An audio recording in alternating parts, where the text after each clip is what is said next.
Now Republican congressman from Tennessee and chairman of the Homeland Security Committee, Representative Mark Green. Mark Green, your thoughts hearing that report from Jason Jones? Well, we've been talking about this now in our 5-phase investigation for some time, and we just finished and published, effective today, the report from the phase 2, which was about cartel crime. Essentially, and the cartels are taking an advantage of these policies and the tons of people that are coming, millions of people.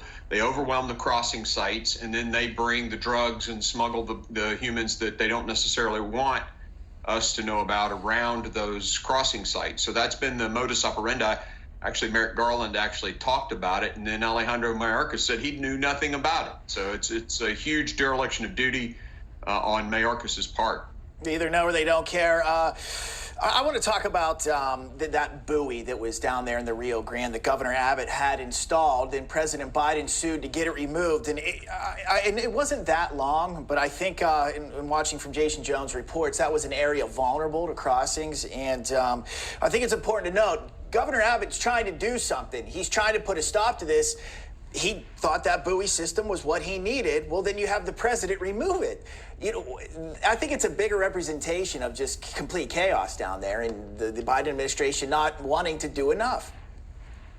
Yeah, the interesting ruling from this federal judge is that they have to move it back closer to the U.S. border. So I don't think it's as bad as some media has made out. But what this really is you hit the nail on the head. Abbott is forced, the governor of Texas is forced to take matters into his own hands, because really the failure of Mayorkas and the president and the administration to control our southern border. The cartels are in control. So they're doing things, they're acting, they're doing everything they can within their capability, and you've got to fight the federal government at the same time in order to protect your border.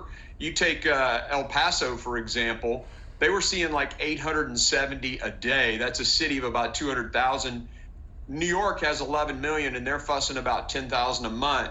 I mean, it's ridiculous what's happened to Texas relative to some of these other Democrat cities that are complaining. Congressman, we have about a minute left, and we have yet to see just the repercussions from all of this mass invasion of these people. And when the criminal element among them organizes, God help us all. I mean, we're seeing some criminality among them already in the sanctuary city of Chicago.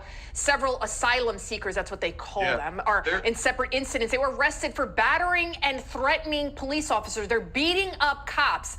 I mean, what's it going to take for us to actually vet these people? Why not adjudicate their so-called asylum claims at the border? And if you're in, you're in. If you're not, turn you around. How could you possibly vet 23,000 people coming through? It's not realistic. Yeah, it's already a nexus inside the United States. And you can look at San Francisco. The Honduran cartels have taken over and merged with the gangs, and it's one big system now. And it's all over our country. And again, we reported that in the Phase 2 report that was released today.